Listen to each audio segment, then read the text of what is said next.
Penjabat Bupati Aceh Besar Muhammad Iswanto mendeklarasikan Kecamatan Open Defecation Free atau yang disingkat ODF yang merupakan kecamatan stop buang air besar sembarangan pada Kecamatan Lembah Selawah di halaman Puskesmas Lembah Selawah Sare, Kabupaten Aceh Besar, Rabu 17 Mei 2023. Iswanto mengatakan bahwa kesehatan menjadi salah satu faktor penting dalam kesejahteraan dan kemajuan suatu daerah, yang dimana deklarasi ODF ini merupakan perwujudan dari perilaku hidup sehat. Kesejahteraan dan kemajuan suatu daerah termasuk desa dipengaruhi oleh berbagai faktor, di antaranya adalah faktor pendidikan dan faktor kesehatan.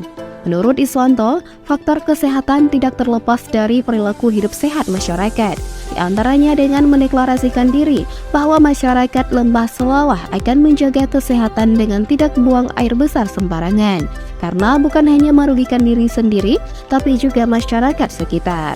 Hal senada juga disampaikan oleh Ketua Dewan Perwakilan Rakyat Kabupaten Aceh Besar Iskandar Ali MSI, menyampaikan deklarasi ODF atau BABS itu penting, karena sekarang kita sudah berada di zaman modern dan kita sudah memasuki abad ke-22, di mana buang air besar di sembarang tempat itu sudah tidak ada yang melakukannya lagi.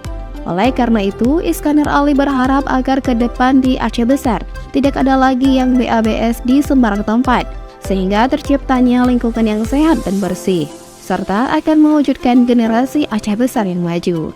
Sementara itu, Pelaksana Tugas atau PLT Kepala Dinas Kesehatan Aceh Besar Farhan AP dalam laporannya deklarasi ODF atau Stop BABS di Aceh Besar di launching di Kecamatan Lembah Selawah merupakan yang pertama. Lembah Selawah merupakan satu-satunya kecamatan di Aceh Besar yang telah melakukan deklarasi ODF atau Stop Buang Air Besar Sembarangan.